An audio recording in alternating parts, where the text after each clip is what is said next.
Ang sulat ni Pablo sa mga taga-Kolosas. Unang kabanata. Mula kay Pablo, apostol ni Kristo Jesus ayon sa kalooban ng Diyos, at mula rin sa kapatid nating si Timoteo, para sa mga taga-Kolosas na hinirang ng Diyos at mga tapat na kapatid kay Kristo. Sumainyo nawa ang pagpapala at kapayapaang mula sa Diyos na ating Ama. Tuwing ipapanalangin namin kayo, lagi kaming nagpapasalamat sa Diyos na Ama ng ating Panginoong Hesukristo. Nabalitaan namin ang inyong pananalig kay Kristo Jesus at ang inyong pag-ibig sa lahat ng hinirang ng Diyos. Dahil sa pag-asang makakamtan ninyo ang mga inihanda para sa inyo doon sa langit. Nalaman ninyo ang tungkol sa pag-asang ito nang ipangaral sa inyo ang salita ng katotohanan, ang magandang balita na dumating sa inyo. Ito'y lumalaganap at nagdadala ng pagpapala sa buong daigdig. Tulad na nangyari sa inyo mula nang marinig ninyo at maunawaan ang katotohanan tungkol sa kagandahang loob ng Diyos. Natutunan ninyo ito kay Epafras, ang aming kamanggagawa, tapat na lingkod ni Kristo at kinatawan ninyo. Sa kanya namin nalaman ang tungkol sa pag-ibig na ipinagkaloob sa inyo ng Espiritu. Kaya't mula nang marinig namin ito, patuloy naming idinadalangin sa Diyos na sana'y ipabatid niya sa inyo ng lubusan ang kanyang kalooban sa pamamagitan ng karunungan at pangunawang kaloob ng Espiritu. Sa gayon, makapamumuhay na kayo ng karapat-dapat at kalugod-lugod sa Panginoon. Sasagana sa lahat ng uri ng mabubuting gawa at lalawak ang inyong pagkakilala sa Diyos. Idinadalangin din naming patatagin niya kayo sa tulong ng kanyang dakilang kapangyarihan upang masaya ninyong matiis ang lahat ng bagay na may pagtitiyaga. Lagi kayong magpasalamat sa Ama sapagkat minarapat niyang makabahagi kayo sa mga pangako ng Diyos para sa mga hinirang na nasa liwanag. Iniligtas niya tayo sa kapangyarihan ng kadiliman at inilipat sa kaharian ng kanyang minamahal na anak, na nagpalaya at nagdulot sa atin ng kapatawaran sa ating mga kasalanan. Si Kristo ang larawan ng Diyos na di nakikita, at siya ang may kapangyarihan sa lahat ng nilikha. Sapagkat sa pamamagitan niya ay nilikha ang lahat ng nasa langit at nasa lupa, nakikita man o hindi. Pati ang mga espiritual na kapangyarihan, paghahari, pamamahala at pamumuno. Ang lahat ay nilikha ng Diyos sa pamamagitan niya at para sa Kanya. Siya ang una sa lahat, at ang buong sansinukob ay nananatiling nasa kaayusan sa pamamagitan niya. Siya ang ulo ng iglesia na Kanyang katawan. Siya ang simula, ang panganay na anak, ang unang nabuhay na muli upang maging pinakadakila sa lahat. Minarapat ng Diyos na ang buo niyang kalikasan ay manatili sa anak. At inibig niyang ang sandaigdigan ay makipagkasundo sa Kanya sa pamamagitan ng anak. Sa pamamagitan ng dugo ng Kanyang anak, nagkasundo nga ang Diyos at ang lahat ng nilikha, maging sa langit at sa lupa. Dati, kayo'y malayo sa Diyos at naging kaaway niya dahil sa inyong kasamaan. Ngunit sa pamamagitan ng pagkamatay ni Kristo, kayo ay ginawang kaibigan ng Diyos. Nang sa gayon, ay maiharap niya kayong banal, walang kapintasan at walang dungis. Subalit, kailangan ninyong manatiling tapat at matatag sa inyong pananampalataya at huwag bayaang mawala ang pag-asang dulot ng magandang balita na inyong narinig. Niloob ng Diyos na akong si Pablo ay maging tagapangaral ng magandang balitang ito na ipinahayag sa lahat ng tao sa buong daigdig. Nagagalak ako sa aking paghihirap alang-alang sa inyo, sapagkat sa pamamagitan nito'y naipagpapatuloy ko ang paghihirap na tulad ng kay Kristo na kailangan ko pang gawin para sa iglesia na Kanyang katawan. Ako'y naging lingkod nito nang hirangin ako ng Diyos upang ipahayag sa inyo ang kanyang salita. Ang hiwaga na sa mahabang panahon ay inilihim sa maraming salit-saling lahi, ngunit ngayoy inihayag na sa kanyang mga hinirang. Inibig ng Diyos na ihayag sa lahat ng tao ang dakila at kamanghamanghang hiwagang ito na walang iba kundi si Kristo na nasa inyo. Siya ang ating pag-asa na tayo'y makakabahagi sa kalwalhatian ng Diyos. Yan ang dahilan kung bakit ipinapangaral namin si Kristo. Ang lahat ay aming pinapaalalahanan at tinuturuan ng may buong kaalaman upang maiharap namin sa Diyos ang bawat isa ng ganap at walang kapintasan dahil sa kanilang pakikipag-isa kay Kristo. Ito ang aking pinagsisikapang matupad sa pamamagitan ng kapangyarihang kaloob sa akin ni Kristo. 2 Kabanata. Ibig kong malaman ninyo kung gaano kalaki ang pagsisikap ko para sa inyo. Gayon din, para sa mga taga-Laodicea at sa lahat ng hindi pa nakakakita sa akin ng personal. Ginagawa ko ito upang palakasin ang kanilang loob at upang mabuklod sila sa pag-ibig. Sa gayon, magkaroon sila ng ganap na pagkaunawa na bunga ng tunay na pagkakilala kay Kristo, na siyang hiwaga ng Diyos. Sa pamamagitan niya, nahahayag ang lahat ng karunungan at kaalaman ng Diyos. Sinasabi ko ito upang hindi kayo mailigaw ni numan sa pamamagitan ng mga pananalitang mapanghikayat. Kahit na wala ako riyan, kasama naman ninyo ako sa Espiritu. At ako'y nagagalak sa inyong maayos na pamumuhay at matibay na pananalig kay Kristo. Yamang tinanggap na ninyo si Kristo Jesus bilang Panginoon. Mamuhay kayo sa paraang karapat-dapat sa Kanya. Magpakatatag kayo at patuloy na lumago sa pagkakilala sa Kanya. Magpakatibay kayo sa pananampalatayang itinuro sa inyo, at lagi kayong magpasalamat sa Diyos. Mag-ingat kayo upang hindi kayo mabihag ninuman sa pamamagitan ng walang kabuluhan at madayang turo na hindi kay Kristo nagmula, kundi sa mga tradisyon ng mga tao at sa mga alituntunin ng mundong ito. Sapagkat taglay ni Kristo sa kanyang katawang tao ang kalikasan ng Diyos. Kaya't kayo'y ganap na sa pamamagitan ng inyong pakikipag-isa sa Kanya na siyang nakakasakop sa lahat ng kapangyarihan at pamamahala. Sa pamamagitan din ni Kristo, kayo'y tinuli hindi ayon sa laman. Ang pagtutuling ginawa niya sa inyo ay ang pagwawaksi ng masasamang hilig ng laman. Sa pamamagitan ng bautismo, nalibing kayong kasama ni Kristo at muli rin kayong nabuhay na kasama niya dahil sa inyong pananalig sa kapangyarihan ng Diyos na muling bumuhay sa Kanya.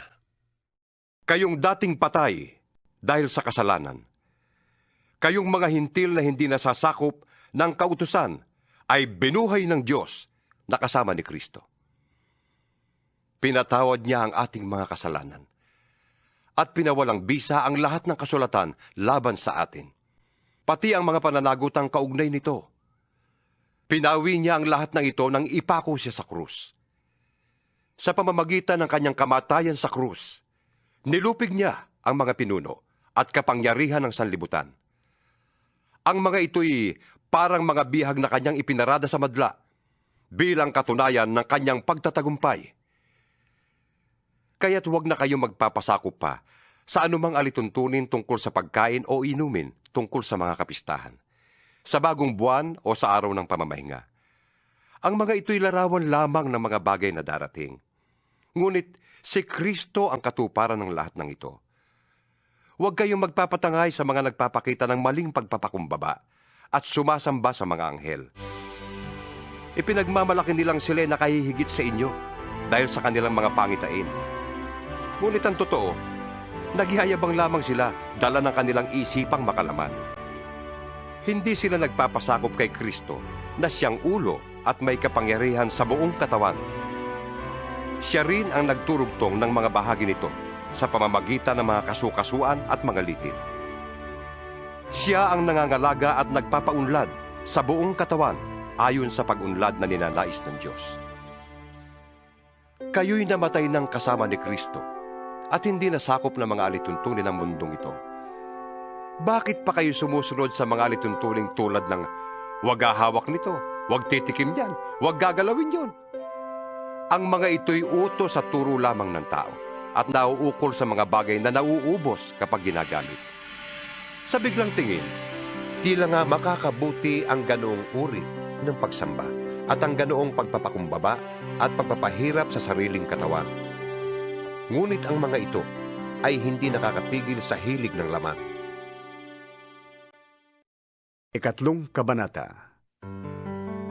Binuhay kayong muli na kasama ni Kristo. Kaya't ang pagtuunan ninyo ng isip ay ang mga bagay na nasa langit na kinaroroonan ni Kristo, na nakaupo sa kanan ng Diyos. Ang mga bagay na panlangit ang isaisip ninyo, hindi ang mga bagay na panlupa. Sapagkat namatay na kayo at ang inyong tunay na buhay ay natatago sa Diyos kasama ni Kristo. Si Kristo ang inyong buhay. At kapag siya nahayag na, mahahayag din kayong kasama niya at makakahati sa kanyang karangalan. Kaya't dapat nang mawala sa inyo ang mga pagnanasang makalaman, ang pakikiapid, kahalayan, mahalay na simbuyo ng damdamin, masasamang nasa, at ang kasakiman na isang uri ng pagsamba sa Diyos-Diyusan. Dahil sa mga ito, tatanggap ng parusa ng Diyos ang mga taong ayaw pasakop sa Kanya. Kayo man ay namuhay din ayon sa mga pitang yon nang kayo'y pinaghaharian pa ng mga ito.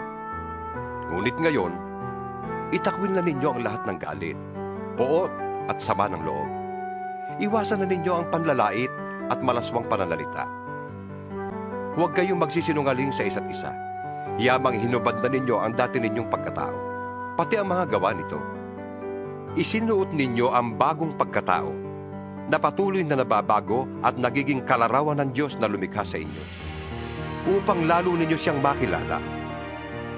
Kaya't sa kalagayang ito, wala nang pagkakaiba ang Grego at ang Hudyo, ang tuli at ang dituli, ang barbaro at ang mabagis na tao, ang alipin at ang malaya. Si Kristo ang pinakamahalaga sa lahat, at siya'y nasa inyong lahat. Kaya nga, yamang kayo'y hinirang ng Diyos. Minamahal niya at pinili para sa Kanya. Dapat kayong maging mahabagin, mabait, mapagpakumbaba, mahinahon, at mapagtiis. Magpasensya kayo sa isa't isa, at magpatawad kayo kung may hinanakit kayo kanino man. Magpatawad kayo gaya ng pagpapatawad sa inyo ng Panginoon. At higit sa lahat, magmahalang kayo, sapagkat ang pag-ibig ang buklod ng ganap na pagkakaisa.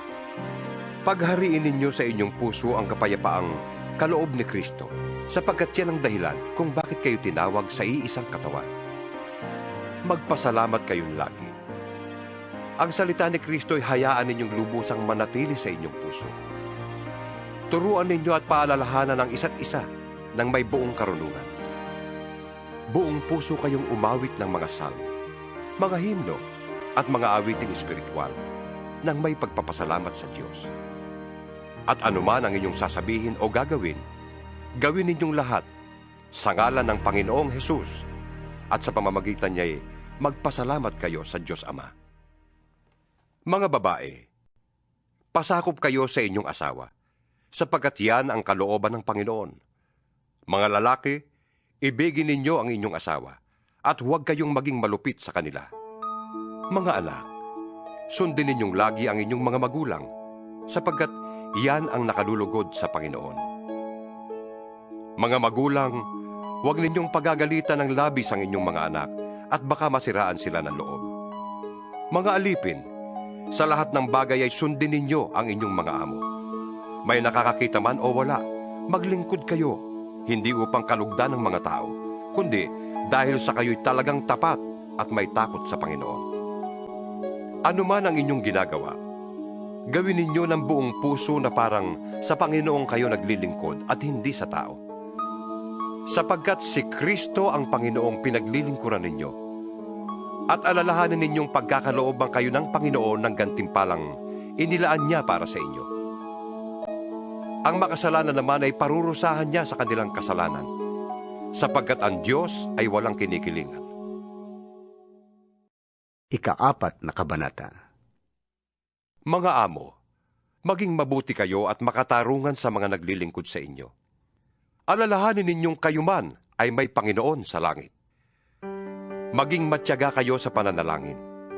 Laging handa at nagpapasalamat sa Diyos. Idalangin din ninyong sa tulong ng Diyos ay maipangaral namin ang kanyang salita at maipahayag ang hiwaga ni Kristo ang sanhi ng pagkakabilanggo ko ngayon.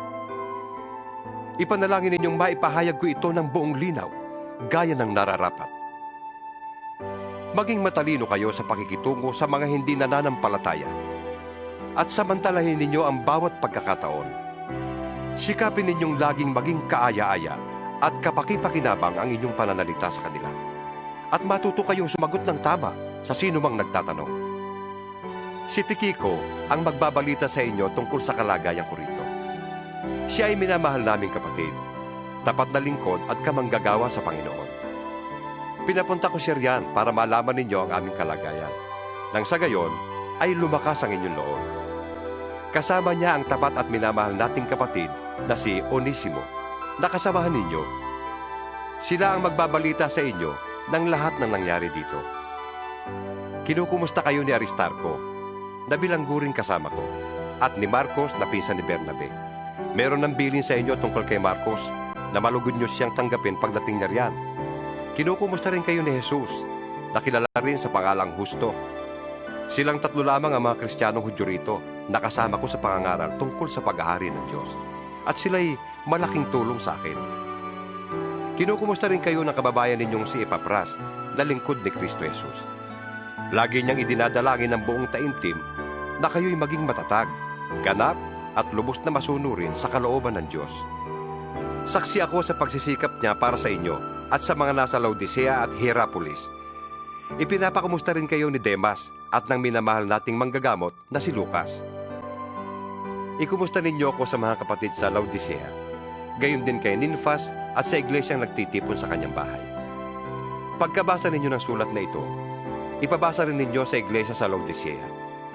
Basahin din ninyo ang sulat kong manggagaling doon. At ipakisabi ninyo kay Arkipo na ipagpatuloy ang gawaing tinanggap niya sa Panginoon. Akong si Pablo ang siyang sumulat ng pagbating ito. Huwag niyo sanang kalilimutan na ako'y nakabilanggo. Naway sumainyo ang pagpapala ng Diyos.